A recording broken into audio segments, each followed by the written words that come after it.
Welcome.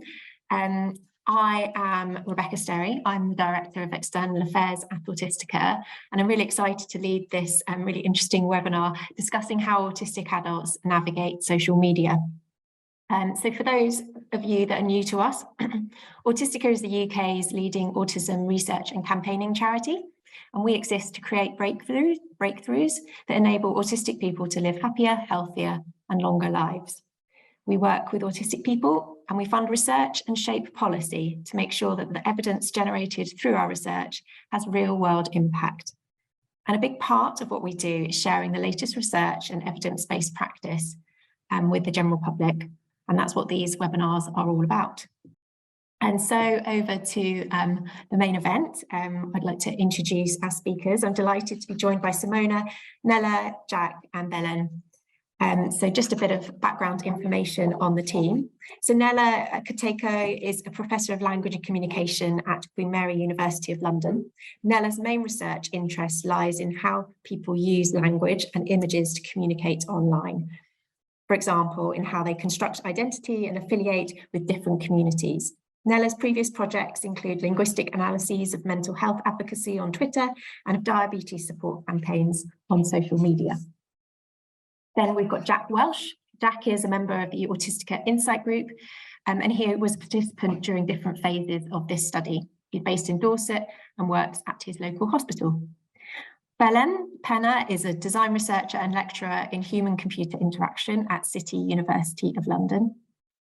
And Simona Manni is a research assistant in this project, and she has an interest in participatory methods and co-producing media with underrepresented groups. So they're all going to tell you about this research that's exploring autistic adults' experiences of mental health services, of social media, sorry. Nelya, over to you. Thanks, Rebecca. Hi, everyone. I'm going to introduce the project aims and explain some of the methods that we used. Next slide, please. So the project was designed as a collaboration between linguists, that's myself and Martine, somewhere in the middle, and human-computer interaction design researchers, that's John, Belén, and Simona. Next slide. At the time of writing the project proposal, which was around 2019, there was this sort of black and white view of what social media can do for autistic people. So this idea that either it is an almost magical tool which removes difficulties in communication for autistic people, or that it is inherently risky and dangerous and autistic people should not be using it. And the limited research in this area did not engage with autistic people themselves. By contrast, we wanted to collaborate with autistic users to understand how they interact on social media, what enables or impedes their interactions, not only in terms of specific platform features, but also, and perhaps more importantly, in terms of broader societal influences, such as stigmatizing attitudes to autism. And now we have a short poll to see how, if you're a social media user, how has it been for you?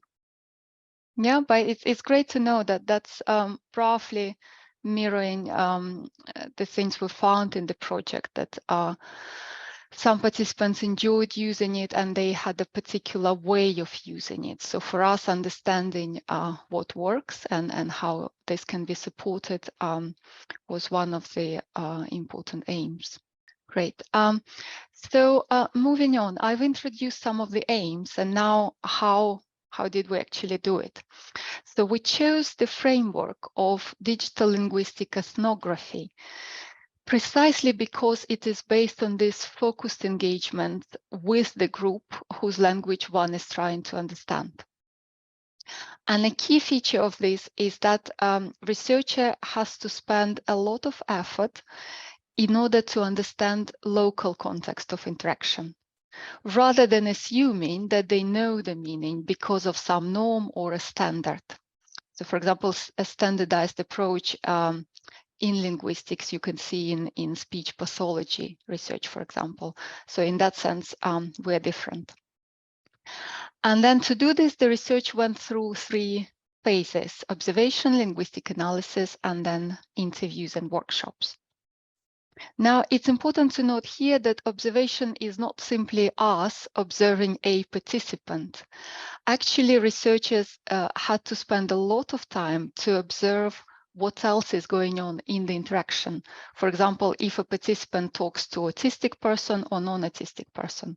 And this is in order to understand their meaning as closely as possible. You might already know that observation is not enough to actually understand what people mean. And for that reason, we also used interviews where we talk to people why and how they use particular features.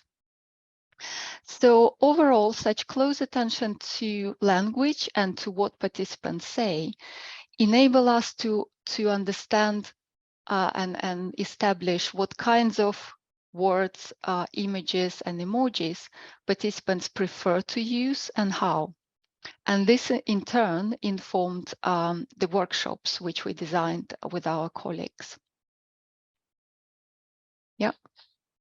So the workshops I'm going to introduce briefly, and then Jack and Belén will add more detail. But overall, the underlying idea behind the workshops was this of participatory design. And this has to do with the fact that technology users are not seen as customers or consumers. Rather, they become active contributors and actually decision makers in the process. So our process could be described in terms of 3 stages: describe, reflect, and make.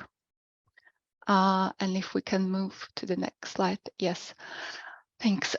So in the description stage, we invited and encouraged our participants to describe their personal social media experiences through an activity which involved looking at the data we already have. So we gave them social media posts and interview extracts from our previous participants.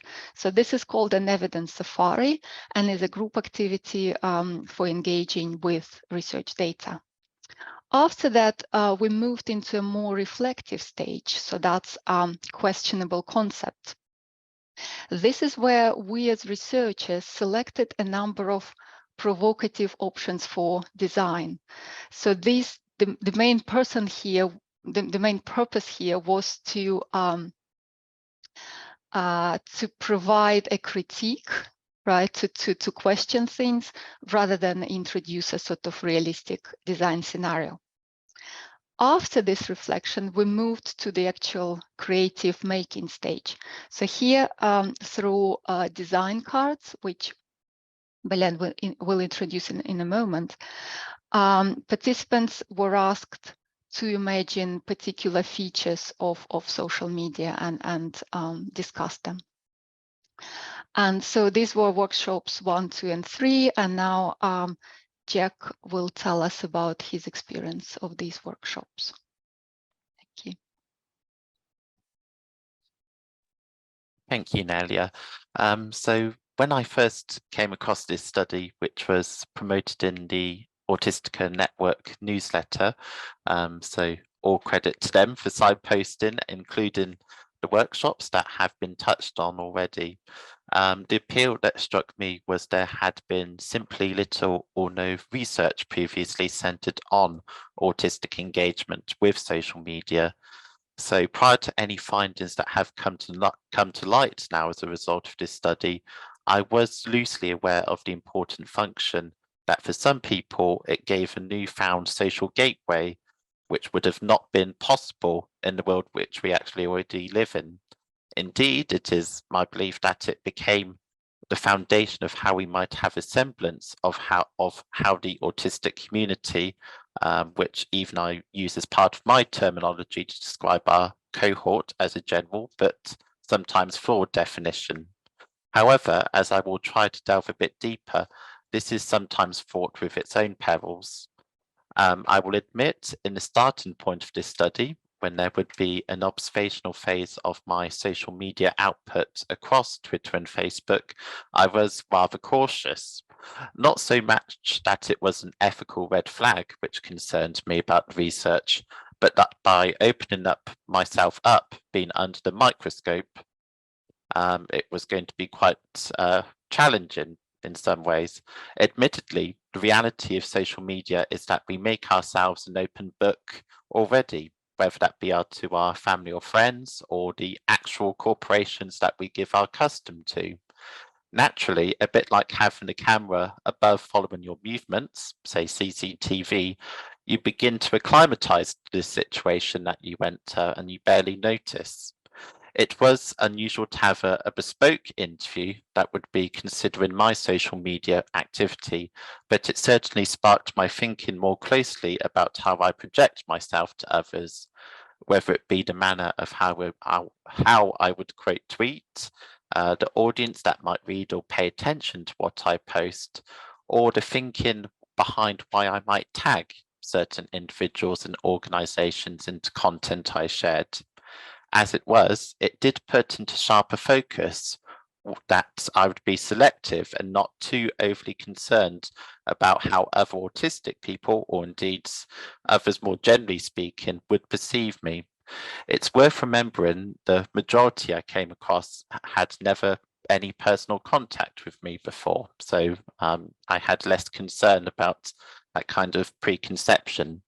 So next slide, please. By the time the workshops came round, there had been some differences in the manner of how I was interacting with social media, and even taking more recurrent periods of disconnecting myself from online worlds and taking quite valuable breaks. From what I can remember, the participants within my allocated group in the workshops had very contrasting approaches to our personal activity across different channels. When considering the evidence safari and my feeling around conflict, there were some who would happily challenge other folks about their views or actions, and my own past experiences had sometimes been seen supportive and perfectly inoffensive tweets, from my view, initiate a tirade of criticism by individuals as who I had no kind of online interaction beforehand. And a lot of them were complete strangers to me. I was also bucking the trend when it came to using social media as a means to reply to people, which for me I find quite time consuming. And of course, you spend a lot of your time scrolling and looking through other people's content, and also wanting to avoid misunderstanding, most importantly.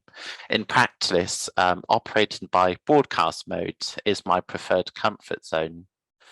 I'm also reminded of a blog, which you can find on the studies website, I wrote prior to these workshops, where I concluded that when it came to platforms such as Twitter, we are ultimately our own PR managers, and PR is public relations, and can curate an image that we feel comfortable with others seeing. That isn't to say it is a like-for-like similarity to how autistic people might mask in a real-life scenario, but we can still choose our words, limit who we might want to interact with, and have varying degrees of openness of how we might be feeling. Nonetheless, there is the opportunity to confront issues we might not say aloud among those in our social circles beyond the Twitterverse, or indeed Facebook, Instagram, or wherever. In many ways, we can be much bolder and take a more direct approach to express our views with greater confidence and build our own personalized communities. From our second workshop, there was later to be a noticeable improvement in much of the noise around our social media engagement that increasingly feels more like a Wild West. In actual fact, I'd noticed there is new artificial intelligence software which is currently doing rounds on Twitter that seems very much inspired by the Your PI feature, which we explored in that session. As much as I would appreciate this tool to better understand the profiles of people I haven't met, I wonder how many of us would be comfortable ourselves being exposed to this level of unfiltered scrutiny. there is a need to remember that some of our social media circles offer us the opportunity to exercise more control than others. If I can recall, our workshop group had participants who ensured there would be a safe and supportive environment in a Facebook group who would agree to follow the parameter set and prevent potential disputes to begin with. At its core, autistic people can create their own tribe within the virtual space, and there is just not one generic community that we can be conveniently pigeonholed under. This particular study has enabled participants, myself being one, to think more carefully about the way in which we perceive and manage our social media intake. For me, given that my job thankfully does not make it a primary responsibility to consume it on a daily basis, I feel it is something that can be taken in greater amounts of moderation. Considering its benefits, if it is a safe space where autistic influencers that are widely known to a diverse audience, and it is the go-to option for any marketing or awareness exercises, and Autism Acceptance Week is on its way, that can have surprising results when things happen to go viral unexpectedly. It also brings closer community that, despite the hundreds of thousands in our population or even more, remains isolating for a large section of those who have been given a diagnosis or otherwise.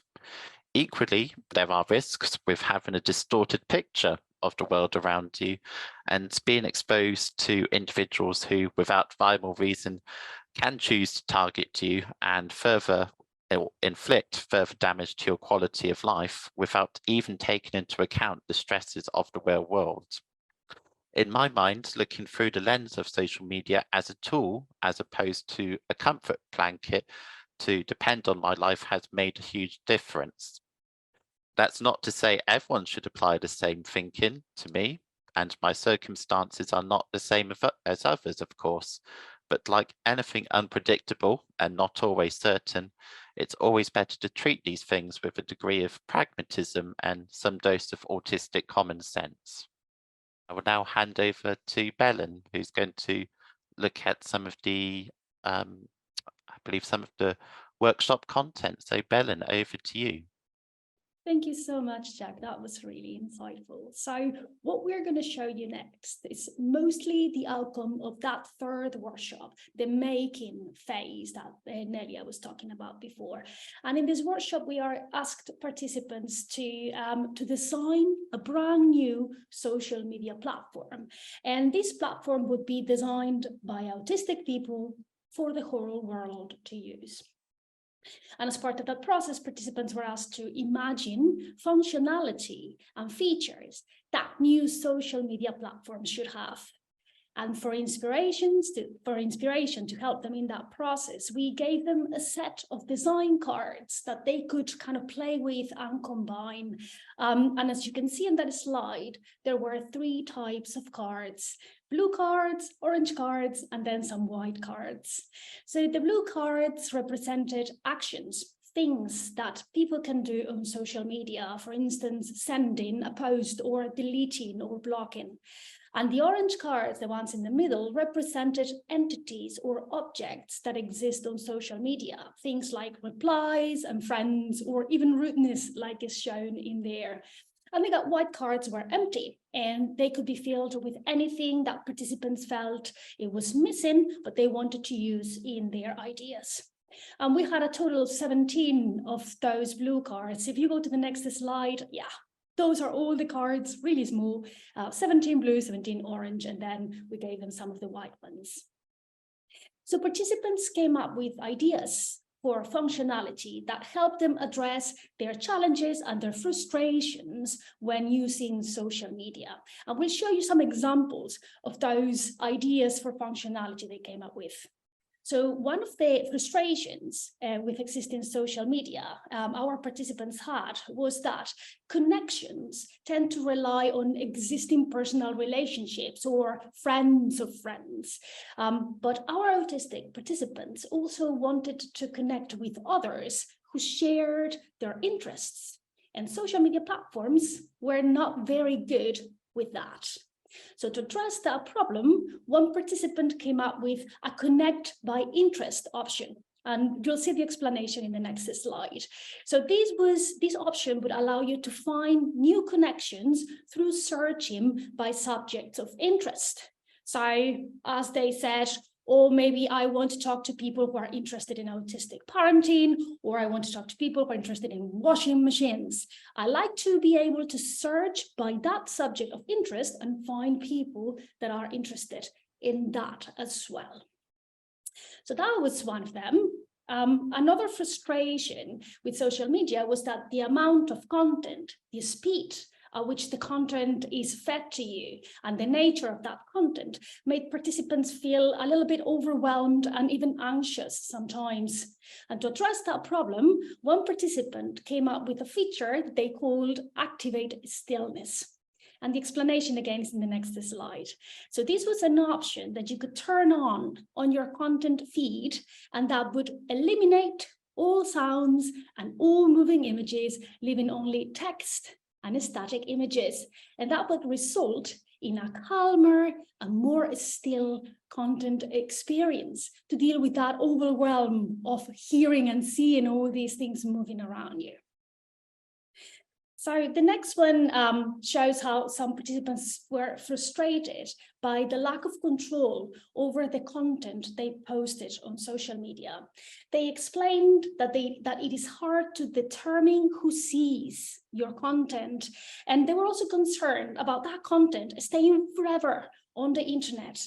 And to tackle that issue, one participant came up with an idea that they called delete after a time interval.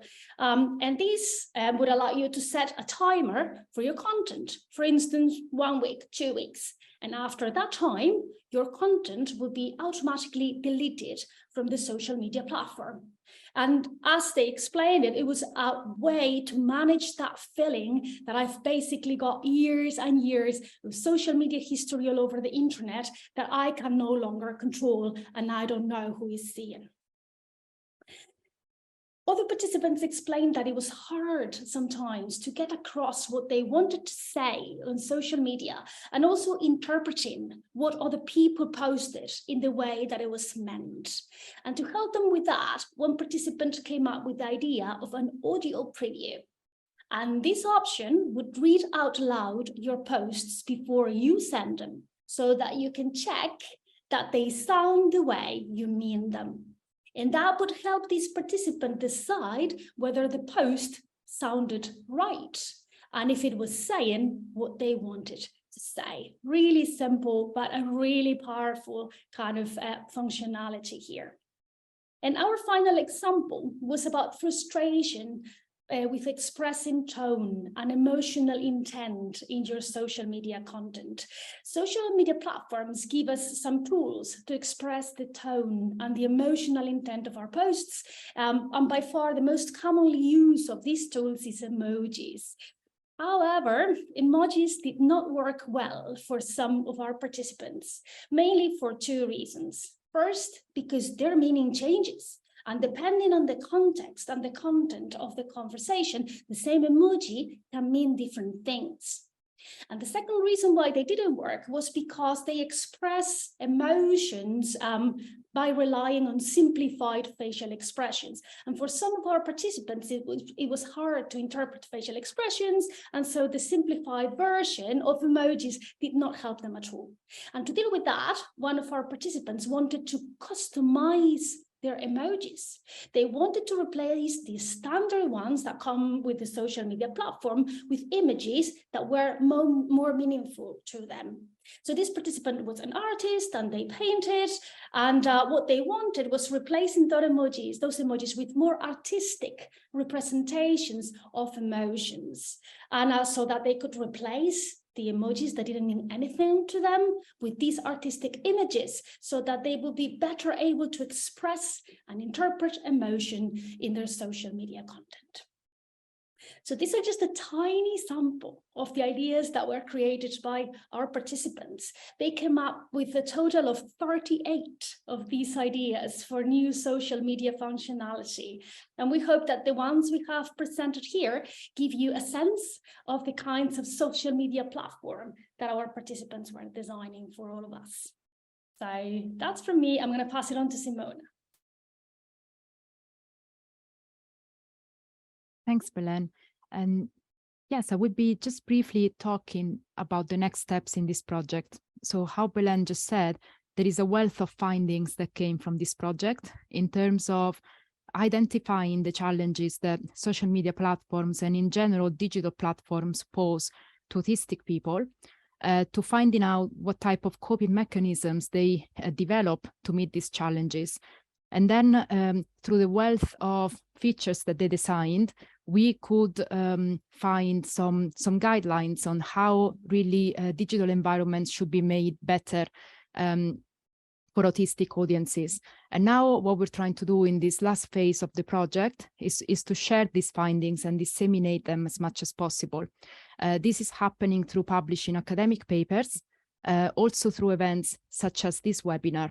And next we have our end of project conference, which will happen on the 15th of June online. And you would be most welcome to come along, and I should be able, no, sorry, I don't have actually the link saved, but I'm going to share the link in the chat briefly. You will be able to use this link to sign up through the Eventbrite. It's free and open to anyone. In the end of project conference, there would be more talks around the different phases of the project, so the linguistic ethnography and the participatory design. But there would also be some short workshops where we'll be looking at the methods, and we will be discussing the methods with audiences. And aside from events and webinars and sharing online, we're also trying to affect change through the development and publication of 2 toolkits and a policy brief. What are we trying to do with these tools is basically turn this knowledge into something that can be applicable for 2 main groups of people. On one side, we're developing a toolkit which is specific for social media designers. So people like user experience researchers, software developers, people that have the skills to change social media. And in this toolkit, there would be methods such as the ones that Belén just described that will help include autistic people in the development of digital platforms, so that when they are designed, they already embed the perspective of autistic users. But we're also producing a toolkit which is more aimed at third and public sector professionals. So these are people that might not be able to redesign Facebook or redesign a platform themselves, but there are many things that could be done even with social media and digital platforms as they are now to adapt them and make them better for autistic people. In both cases, we're running some workshops with social media designers and with third and public sector professionals, so that we ensure that the toolkits are as useful as possible for them. And in collaboration with Autistica, we're also producing a policy brief that will be shared. So we're trying to basically make the most of this content to ensure that we are affecting change. If you want to follow the project further, we have a Twitter account and that you would be most welcome to follow. And we have a website that was shared in the chat during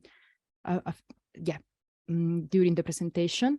And we also have this coming end of project online conference that you would be very welcome to join.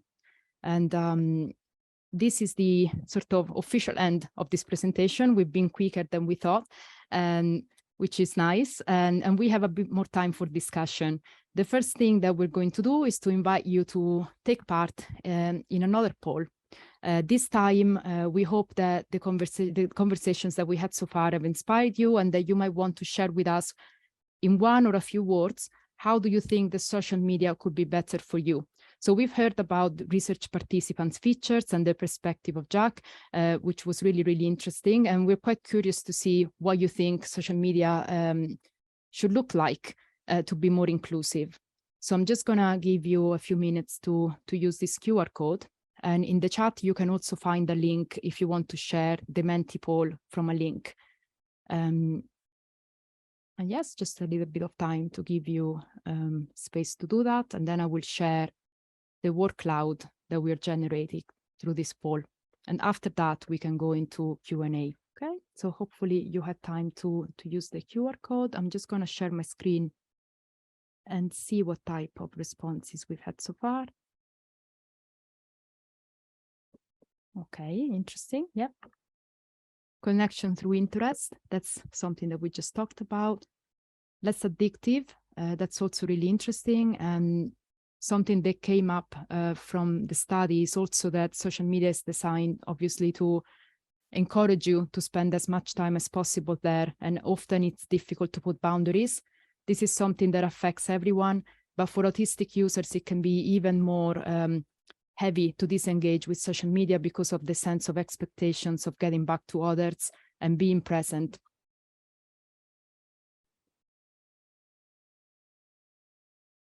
So we're having quite a lot of responses, which is nice. And if anyone from the presenters want to join in discussing these keywords, please feel free.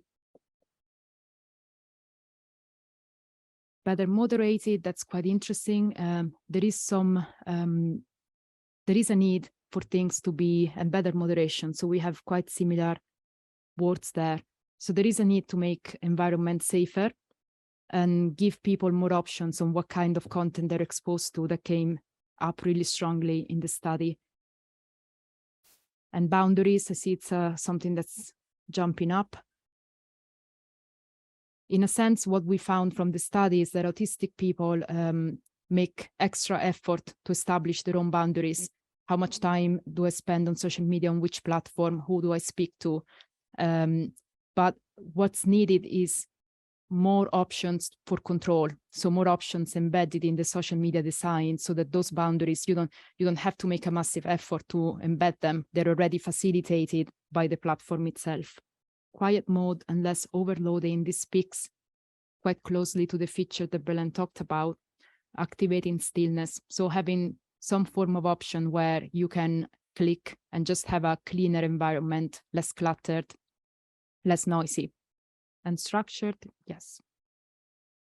Fixing the algorithm, that's also something that it's really interesting. Some of the participants in the study felt disempowered by the fact that the algorithm chooses what you're going to see. And sometimes, according to the platform, you don't have much choice in the matter. So this again goes into the theme of control, having better control of platforms and being able to personalize them so that you only see the content that you are consciously deciding to consume. Okay, it's really interesting that we're getting so many responses. So thanks so much for everyone that took part in the poll. I think I will open up the space for the Q&A. And what we'll do after the workshop, after this webinar, sorry, is that we will be sharing the results of these polls. So they will be shared with you by email. We will also be sharing them online so you can see responses from other people as well. Yeah, thank you very much. Thanks so much. I've really enjoyed the interactive elements of the session today, and yeah, interesting. The things that were coming out in the poll there were definitely the things that I thought was really interesting about this research around kind of boundaries and kind of having that kind of safety net and the kind of shared interest stuff. Really interesting. So we've got quite a few questions that have come in, so we'll try and cover as many as we can. So sorry if anyone doesn't get their question answered, but I think we've got a good amount of time now. So first of all, a question for Belén. How did you analyse the co-design workshops? Were there any specific academic methods used? It's someone that's doing a similar study, so we're interested in the methodology. I try to give a quick answer without getting into too much detail. We have a paper that's coming out next month that goes into a little bit more detail how we did the analysis. In short, thematic analysis. We did that in kind of iterative way. We did a first round of inductive coding and got tentative themes from that. And then we recoded based on those themes, paying particular attention to the connections between people's frustrations with social media and the feature ideas that they were coming up. And that's how we kind of went about it. But as I said, there's a paper coming out this month, and there is much more detail in that paper. So hopefully you can have a look at that. Great, thank you. Yeah, I'm sure Autistica will be sharing that in our comms, so keep your eyes peeled. Now a question for Nelya. Was any comparison done throughout this project on how males and females may interact differently, and whether there or not there is a difference in their understanding? Yeah, short answer is no, but I'll give you the reasons and sort of observations we've had. To start with, it was a qualitative study, so we didn't set up to recruit in a particular fashion and then compare. We had also a good proportion of non-binary participants, which is somehow makes us a bit different from other researchers. So then with this in mind, the number of people in each category was already small enough. So we, for example, when we observed that there might be potential differences in how participants use Twitter, we tried and sort of see a comparison between female users and others, and it was not significant, right? So we couldn't bring that conclusion. Having said that, we did perhaps observe some tendency for female users to be what we call more accommodating of the previous speaker, which means sort of using perhaps larger posts, using emojis, using images. But again, I want to stress that this is rather small qualitative study, so we're not advocating for a particular tendency here. Of course, we're aware of the differences, right, in terms of late diagnosis for women and all those issues, but I wouldn't like to project on the linguistic findings just yet. Again, we have some of this written up, and there's a link to a free online paper which we'll share soon with you. Thank you. Fantastic, thanks.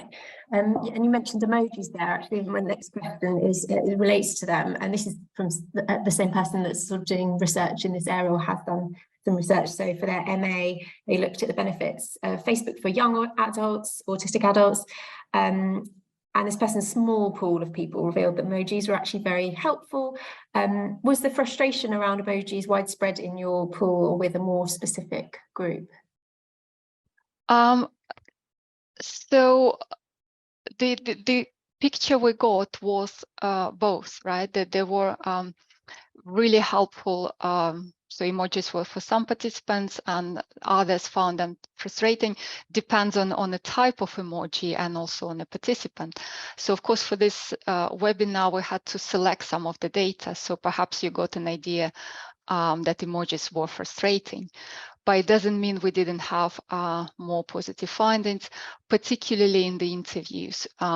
So people would say things like, I would stick to emojis I understand, for example, in terms of facial expressions, some more uncomplicated ones, such as a smile, and I would use it continuously. So they would use it to make sure they clarify the tone. So that was a very helpful function for many participants, which is common function overall as well. Yes, I wouldn't say that there's only one tendency. We found sort of both positive and negative. And I can go on, but I don't think I can. I have time here. Again, another paper on this is in draft, so hopefully in a few months I will be sharing more specific findings on how people use particular words and particular emojis as well. Thank you. Great. I might actually, Jack, did you have anything to add on emojis? Yes, I suppose for me, I am more comfortable certainly using emojis in private conversation. So, certainly WhatsApp is fine when I'm being communicating with friends and family more commonly. I think I use them sparingly on public posts, so say Twitter, for example, or even Facebook. I know there was an issue for some people. I think it might be around sight, people who have visual impairments and use screen readers, for example, and using excessive emojis, you know, which looks very great for emphasis and, you know, for your content to stand out, but it's not terribly helpful for someone who's using a screen reader and accessibility needs. So, you know, I use them where it's appropriate or where it can, you know, better visualize a message I'm trying to share, or certainly something I'm advertising, or, you know, wanting to get people, you know, asking other people's thoughts on something. I might use the megaphone side for in that case. So it's used with a purpose, but I think, you know, I'm not one to use it in excess or, you know, just completely randomly, because it, you know, it does cause problems for other people. And so you have to always be mindful of others who might be coming across your content. Right, thanks, Jack. We also love a megaphone at Autistica. Could I just add, so if there is interest in emoji use, one of our researchers, Martin, presented for Autistica over summer, Autistica Research Festival. So there it includes interview extracts showing the use of emoji. Yeah, that will be on our YouTube channel, so you can dig that out. And actually, Mercedes, who's administrator, she might be able to dig out a link and put it in the chat in a minute, so we'll get that for you. Fantastic. One other question around moderation. So did you look into online moderation at all? And if so, what were your findings? The answer is no. So we looked at Twitter, and on Facebook, we only asked participants to send us their data. So we didn't get access to the actual group to observe moderation. Fantastic. A question around sort of the types of people involved in the study. Have you included non-verbal autistic people or those with different cognitive capabilities in your project? I guess that's me again.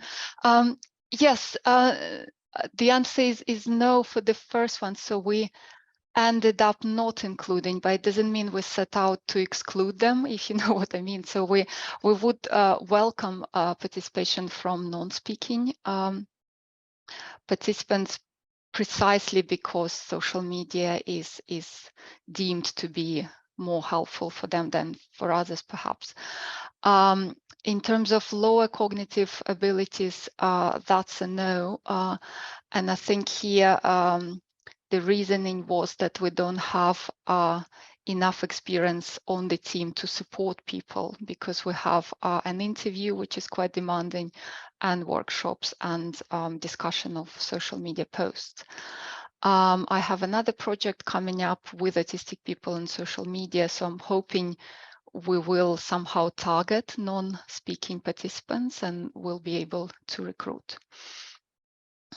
Great, that will be really interesting. Okay, and then just a final sort of add-on question to that. Has your paper been co-written with autistic participants? No. We have a lay advisory board who were advising throughout.